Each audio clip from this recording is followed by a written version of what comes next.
New this morning, we're learning that the suspect in the racist attack in Buffalo told an online chat room his plan 30 minutes before the shooting.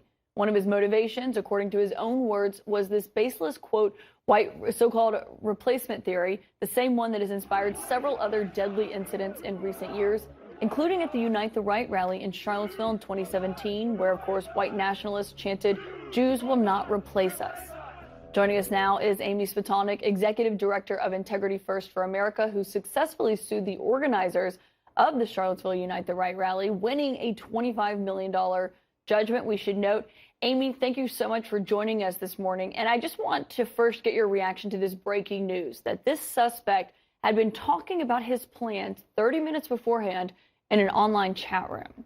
Well, thanks so much for having me. And look, the fact that the Buffalo shooter was out there planning his violence online, promoting it online, is not a surprise, because that's exactly how these extremists have operated.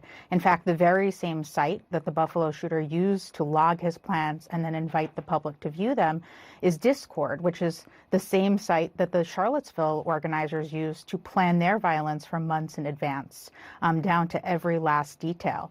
And so what we're seeing nearly 5 years after Unite the Right is that what happened there in Charlottesville was not an accident or not an isolated incident, but really a preview of the extremism that followed, down to the very tools and tactics that they use. Amy, people look at this and they say this shooter acted alone, but you say it's wrong to look at this as an isolated matter. Why? Look, there's a cycle of violence in which each attack is used to inspire the next. And so we oftentimes call these shooters lone wolves, but in fact, they're part of an extremist network that meets and connects and inspires each other to action online.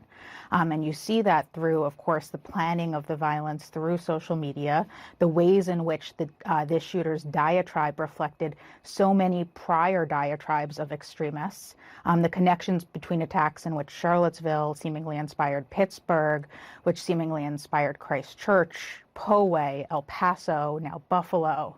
And I think that's even more concerning when the very same tropes and conspiracies that fuel these shooters are now seeping into the mainstream of our politics and our society in a way that normalizes this extremism that felt fringe just 5 years ago. And so what do you think should happen going forward? Because I feel like people get so exhausted seeing this time and time again, where in situations like this one, there were warning signs, there were concerns, there was this mental health evaluation that happened last year. He had written so many things online laying out what he planned to do, and yet he still was able to carry it out. He was still able to be successful in his goals of gunning down 10 people, targeting them because of their race.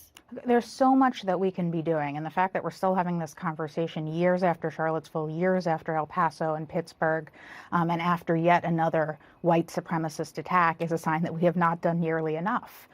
We first of all need a clear, unequivocal acknowledgement that what we're talking about here is a broader far-right extremist effort to undercut our democracy and make our communities less safe. None of us are safe here. This was an attack that targeted Black people.